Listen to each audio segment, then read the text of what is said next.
me give you the steel, make you balance and grip on. Go down there, why not go down there? Go down there, why not go down there? Go down there, why not go down there? Go down there.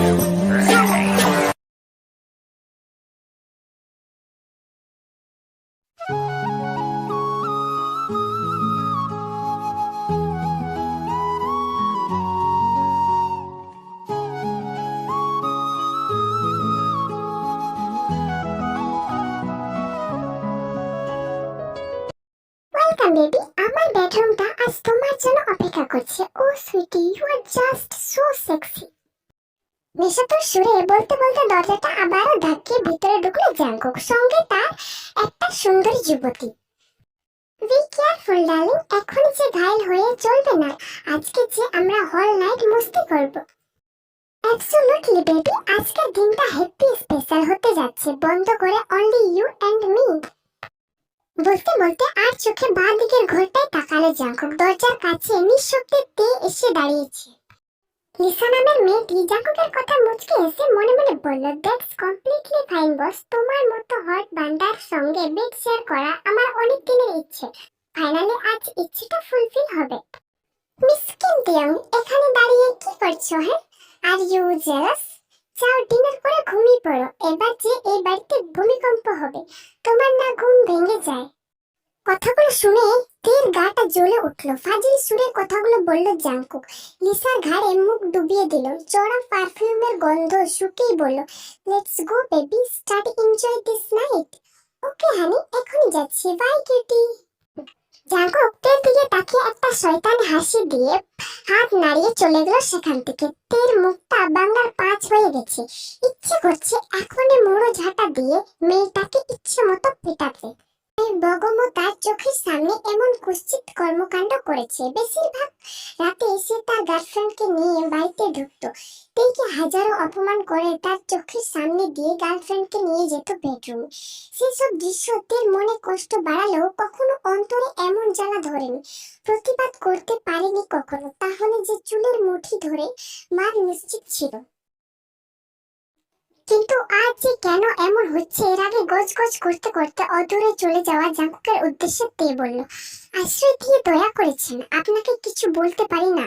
যা ইচ্ছা করুন, জাহান্নামে যান, অসভ্য বাদর লোক একটা। ও baby, আগে খালি ড্রিঙ্কস করবো, স্পেশাল কিছু খাবো, তারপর মস্তি।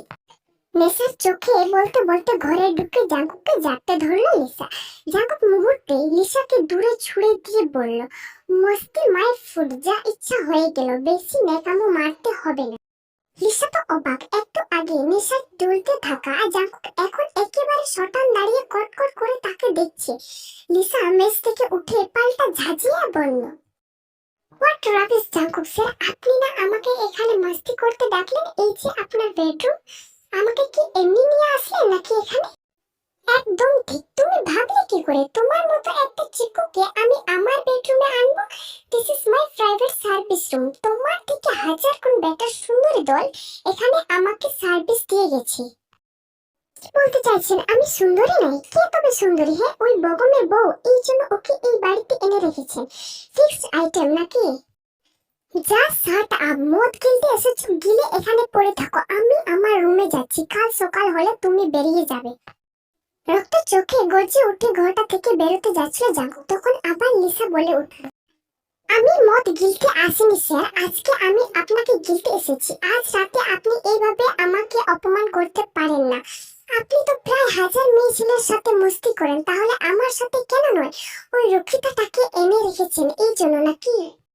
শেষের কথাগুলো শেষ করার আগেই সপাটে এক চোর এসে পড়ল লিসার গালে। জাংকুক অগ্নি চোখে হুমকি দিয়ে বলল, don't dare to talk about তে। আমি কি করছি, কেন করছি, সেসব তোমার মতো জাস্ট একটা এমপ্লয়িকে জানাবো না। নাও get lost my house. Dinner করতে একটুকু ইচ্ছে করছে না তের। ঘরের আরেকটা ড্রিম লাইট জ্বেলে ভাবছিল ঘুমিয়ে পড়বে। হঠাৎ দোতলার দিক থেকে একটা খটখট শব্দ চমকে উঠল তে। সে দরজার কাছে আসতেই গড়গড়িয়ে সিঁড়ি দিয়ে নেমে এসে দৌড়ে বাইরে চলে গেল লিসা। তে মেয়েটাকে দেখে অবাক হলো। ধীর পায়ে বাইরে আসতেই দেখলো মদের গ্লাস হাতে সিঁড়ির রেলিং ধরে দাঁড়িয়ে আছে জাংকুক। তেকে দেখে এক নিমিষে পেটটা গলায় ঢেলে বলল, সিলি বিচ ভয়ে দৌড়ে পালালো। I will remove her from my office. কিছু বললো না তে রক্ত চোখে এক মুহূর্ত জাংকুককে দেখেই ঘরের ভিতরে ঢুকে গেল। সাথে সাথে মুচকে আসলো জাংকুক। না, আজ এইটুকু ডোজ ঠিক আছে। মিসেস জিয়ন্তিও মনে হয় বড্ড রেগে গেছে।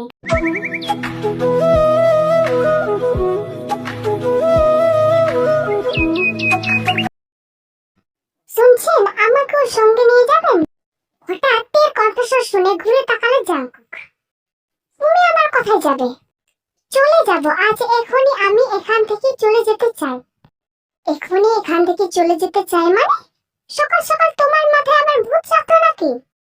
তা কেন হবে? এই বাড়িটা তো একটা জলজন্ত আস্ত ভূতের ডেরা। আমার মতো সাধারণ মেয়ে এখানে থাকতে পারে না। তাছাড়া কলকাতায় তো ফিরতেই হবে। বস্তির ওই গেঞ্জি ঘরে, ওটা আমার ঠিকানা। ডাইনিং হলের দরজায় থমকে দাঁড়িয়ে আছে জাংকু। বুঝতে পারছি না, বেশ তো সেই নিশ্চিন্তে অফিসে যাচ্ছিল, হঠাৎ এই মেয়ের মাথায় কি গন্ডগোল বাঁধলো? সারা রাত তবে সকাল হওয়ার অপেক্ষা করছিল নাকি এখন অফিস যাওয়ার টাইমে পাগলামি শুরু করেছে? না না, তুমি আগে বলো তোমার কি সমস্যা? তোমার কোন মারা ভাতে আমি ছাই দিয়েছি? দিন নেই রাত নেই, হুটহাট খালি চলে যাব। আপনি কি চাইছেন বলুন তো? আমি কি এখানে আজীবন বন্দী হয়ে থাকবো আর রোজ রাত হলে আপনার রাসলীলা দেখবো? ও এই ব্যাপার। তা বলে ম্যাডাম কি হিংসা হচ্ছে? এখন বাদ দাও, এখন ব্রেকফাস্ট করে আবার ঘুমাবে যাও। রাতে তো মনে হচ্ছে ঘুমাওনি, চোখের তলায় কালি পড়ে গেছে যে।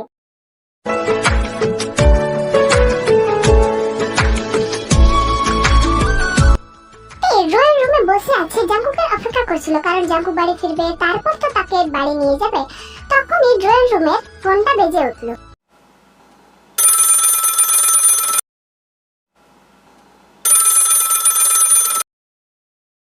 হ্যালো, আমি চেয়ারম্যানসন থেকে বলছি।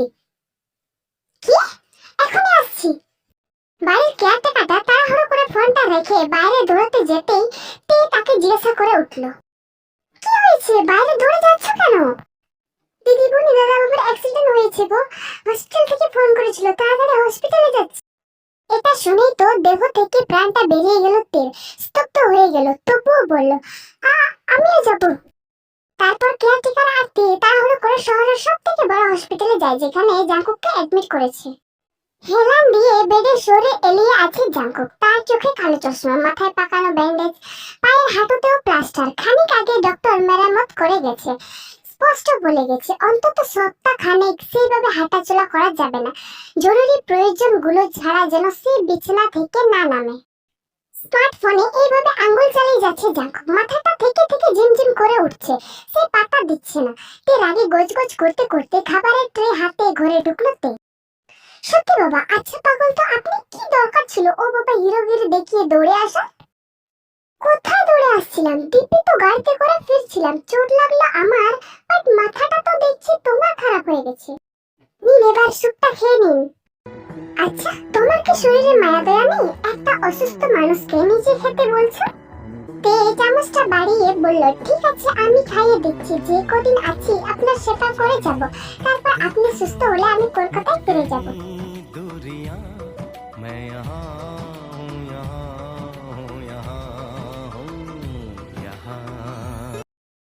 জাংকুক দরজার কাছে দাঁড়িয়ে থাকা কেয়ারটেকারকে বলল, এই হতভাগা, অমন মুখ শুকিয়ে দাঁড়িয়ে আছিস কেন? কাগজগুলো আনলি, এদিকে দিয়ে যা। অনুমতি পেয়ে কেয়ারটেকার ঘরে ঢুকে একটা খাম এগিয়ে দিল জাংকুককে।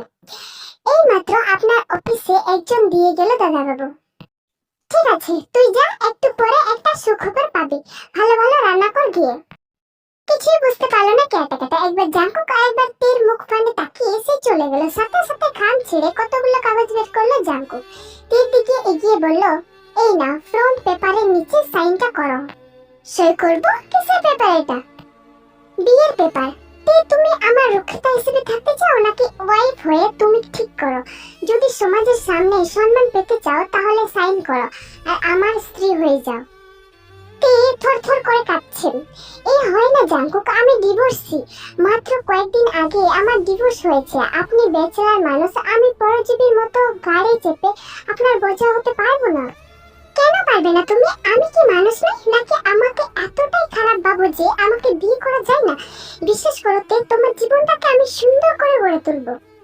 কিছুই বলতে পারছে না তে, দু চোখ বেয়ে তার নীরবে জল পড়ছে। হঠাৎ করে যে এমন একটা পরিস্থিতির সৃষ্টি হবে সে যে কল্পনাও করেনি। একবার বিয়ে করে জীবনটা তার ছাড়খার হয়ে গেছে, শেষ হয়ে গেছে সংসার করার সব স্বাদ। আজ আবার সেই মরণ পাখি তাকে কাছে ডাকছে। তে, এই জীবনটা তোমার, পূর্ণ অধিকার আছে নতুন ভাবে আবার জীবন শুরু করার, নতুন ভাবে আবারও বাঁচার। আমি কথা দিচ্ছি, বিয়ের পর তুমি যা চাইবে তাই হবে, তুমি যা বলবে আমি সেটা শুনবো। জাঙ্কুকের শেষের কথাগুলো শুনে তে হাত বাড়িয়ে পেপারগুলো নিল এবং বিনা বাক্যে সাইন করে দিল।